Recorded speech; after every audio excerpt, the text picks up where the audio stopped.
안녕하십니까 동민 여러분.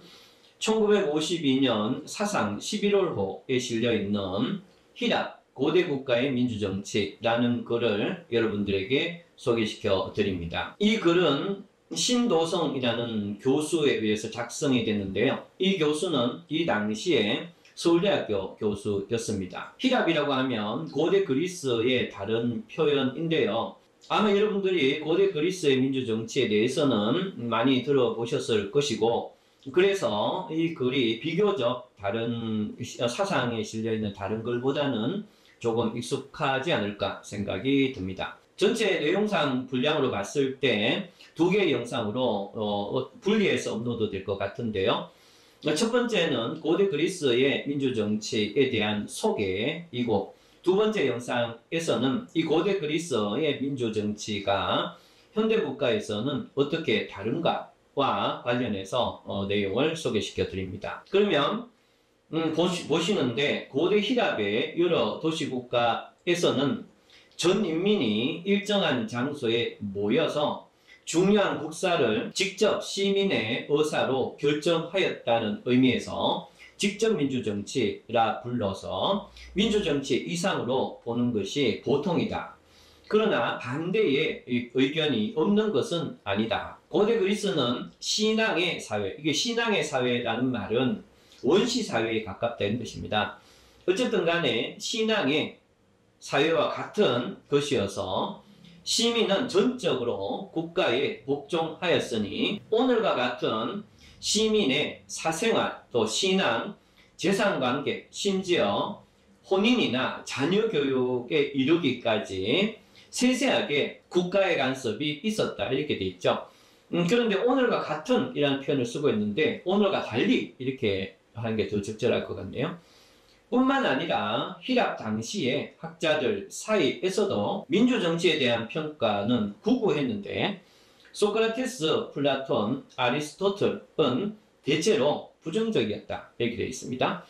아리스토텔은 아리스토텔레스의 영어 표현이죠. 여기서는 아리스토텔이라는 표현을 쓰고 있습니다. 고대 히랍인들은 인도 게르만족 일파인데 다시 이오니아, 도리아, 아케아, 에오라 등 여러 부족으로 나누어져 있었다. 처음에는 소 단위의 촌락 생활을 하며 농경과 목축을 했으며 점차 촌락들이 결집하여 도시국가를 형성했다.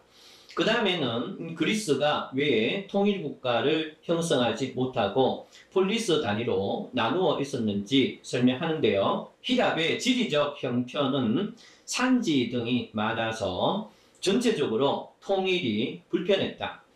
종교적 요소로서 각 부족마다 각자의 소신을 따로 가지고 있었기 때문에 부족마다 한 개의 종교생활 단위를 만드는 것이 종교적으로 봤을 때는 더 적합했다라는 뜻이고, 그러므로 각 폴리스는 각각의 신전을 따로 갖고 있었다 이렇게 얘기하고 있습니다.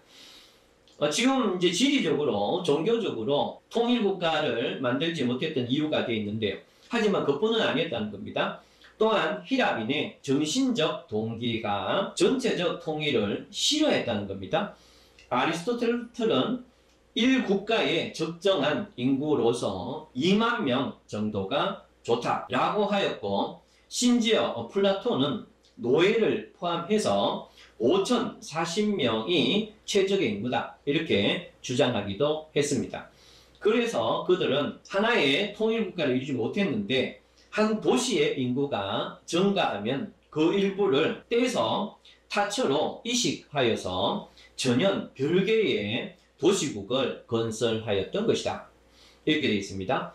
페르시아 전쟁 종결로부터 마케도니아에 정복되기까지 대체로 기원전 480년부터 기원전 336년까지의 1세기 반 동안을 진실로 민주적인 기초 위에서 자유로운 히랍, 그리스의 전성시대라 할 수 있다 이렇게 되어 있습니다. 마케도니아에 정복되기까지 이렇게 되어 있죠. 마케도니아의 왕 알렉산더 대왕에 의해서 그리스가 정복이 되죠. 알렉산더 대왕의 아버지 이름이 필립이라고 제가 알고 있는데, 이 필립 왕이 알렉산더 대왕이 13살 때 그리스의 아리스토텔레스를 교사로 초빙을 해서 알렉산더를 교육을 합니다. 그런데 이 알렉산더가 20세 초반이 됐을 때 그리스를 정벌을 합니다. 그 결과 이 아리스토텔레스는 그리스 사람들 입장에서는 반역자에 해당하죠.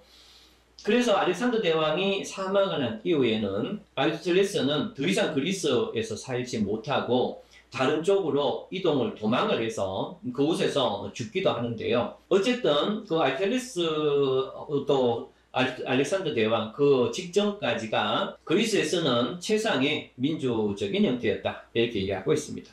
하지만 그렇다 하더라도 스파르타는 여전히 왕정을 유지했고 아르고스 베우치아는 귀족정의 단계에 머물러 있었고 코린트는 참주정에서 다시 귀족정으로 후퇴하는 일도 있었다, 이렇게 얘기하고 있습니다. 고대 히랍에서 에클로시아는 시민총회, 그러니까 요즘 번역하면 그 미네라 번역합니다. 어쨌든 시민총회라고 할 수 있는 것이 에클레시아인데, 만 20세 이상의 시민 남자 전체로 구성이 되어 있었고 국정에 관한 최고 권한을 행사했는데, 선전포고, 그 다음에 강화는 이제 전쟁하던 나라들이 화해하는 거죠. 또 대외사절의 파유, 접수, 그 공무원의 임면 등의 일체의 중요한 국사를 결정을 했는데, 그런데 보울레라고 되어 있는데, 이 보울레는 사상 그 52년 11호가 만들 때는 유교 중이죠. 그래서 종이라든가 인쇄가 상당히 열악했고, 그래서 인쇄가 글자가 뭉개지는 경우가 있었습니다. 지금 보울레도 글자가 뭉개져서 이게 잘 보이지 않았는데, 인터넷에 검색을 했는데도 이 단어는 잘 검색이 안 돼요. 그래서 그냥 물음표로 보울레를 합니다. 보울레는 장로회라고 할 수 있는 것이니 라고 되어 있는데, 이는 요즘으로는 번역할 때 평의회라고 번역합니다. 어쨌든 간에 이 장로회라고 할 수 있는 것이니, 아테네는 10개의 부족, 그러니까 아테네는 원래 10개의 부족으로 나누어져 있었어요. 이 부족으로부터 각 부족마다 50명씩 30세 이상의 남자 중에서 추천으로 선임을 받게 되고, 그렇게 되면 총 500명이 되는데, 이 500명으로 조직된 회의체가 보울레라는 건데, 이러한 장로회는 에콜레시아의 소집을 요구한다든가, 또 거기에 제출할 의안을 작성한다든가, 그 의결의 집행 등을 담당을 했는데, 요즘으로 치면은 행정부, 집행부 역할을 했다, 이렇게 되어 있습니다. 근데 지금 10개의 부족이 50명씩 이렇게 추천해서 500명으로 구성했다고 되어 있는데, 요거는 시기마다 조금 다릅니다. 그래서 100명씩 추천해서 총 1000명이 됐을 때도 있고, 뭐 그렇게 해서 시기마다 좀 다르다는 거 뭐 아실 필요가 있네요. 그 다음에 마지막으로 아르콘이 있는데, 이 아르콘은 최고의 행정기관인데 총 9명으로 구성이 되고 임기는 1년인데 에클레시아, 즉 민회에서 추천으로 선임을 하고 재임은 불허했다 되어 있습니다. 이것도 임기가 1년 되어 있지만 임기가 2년으로 늘어나기도 하고 종신형, 그러니까 참조 형태로 변경이 되기도 합니다. 어쨌든 이제 가장 그리스, 히랍이 잘 나갈 때를 기준으로 봤을 때 임기가 1년이다, 이렇게 얘기하고 있습니다. 그런데 이것은 문관이고, 무관인 장군도 정원 10명을 선발해서 임무를 맡겼는데, 하지만 이 무관 10명은 중임이 가능했다라는 것이 특징입니다. 그 다음에 아우로파구스라고 있는데요. 이것은 원로원이라고 부르는데, 앞에 아르콘이 있었죠. 아르콘의 임기를 만료한 자로서 구성이 되는데, 사법권과 행정감독권을 행사했다, 이렇게 이 글에서는 적고 있습니다. 그런데 사법권과 행정감독권이 아니고 사법과 행정감독권을 행사했다라고 표시해야 정확한 표현인데, 이게 무슨 말인가 하면은, 고대 그리스의 사법권은 이 아레오파구스가 가진 게 아니고 기본적으로 고대 그리스의 사법권은 일반 시민의 배심원들이 이 권한을 가졌어요. 아까 전에 10개 부족이 있었다 했는데요. 그 10개 부족에서 600명씩 추천을 해서 배심원을 만듭니다.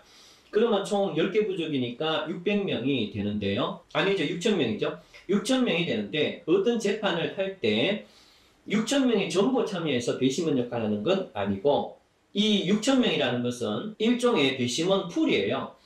그래서 구체적인 재판이 있을 때는 이 풀 안에서 뭐 200~300명씩 이렇게 모여서 배심원단을 구성해서 사법권을 행사했던 겁니다. 그러면 여기서 아레오파구스에서 사법권이 아니고 사법과 행정 감독권을 행사했다. 이렇게 됩니다. 그 다음에 이런 거 지금까지 이제 얘기한 거는 그리스의 공식적인 국가기관을 뜻하는 거고, 지금부터는 비공식적인 근대 민주주의에 기여했던 것을 적고 있습니다. 실제 정치에 중요한 역할을 한 것에 제도상의 기관이라고 할 수는 없지만 오라토르가 있다 이렇게 되어 있습니다. 민중 가운데 나타난 사람인데 정치적 지도자로서 집권자를 자유로 비판하고 민주정치의 추진에 적지 않은 공헌을 했다. 이렇게 오라토르를 얘기하고 있는데 이 오라토르는 우리가 흔히 아는 소피스트 그런 사람들입니다.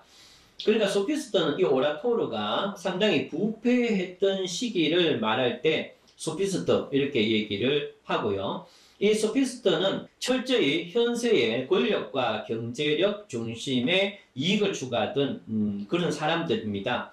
그래서 자신에게 이익이 되고 권력을 가질 수 있다면 어떤 거짓말이나 궤변을 일삼아서 그러한 것들을 자기에게 장애되는 것들을 제거를 하고 대표적인 게 소크라테스가 제거된 거죠. 바로 이 오라토르는 소피스트 형태로 부패하기 이전까지 민주정치에 상당히 큰 순수한 기여를 했다. 이런 의미가 되겠습니다. 이까지가 고대 그리스의 민주정치의 큰 틀을 얘기를 하고 있고요. 다음 영상에서는 이러한 그리스의 민주정치가 오늘날 민주정치하고 어떻게 다른지에 대해서 또 우리나라 고대의 화백회의나 백제의 정상 같은 제도는 그리스의 이러한 형태와는 어떻게 다른지 혹은 같은지에 대한 것은 다음 영상에서 계속 소개해 드리도록 하겠습니다. 다음에 뵙겠습니다. 감사합니다.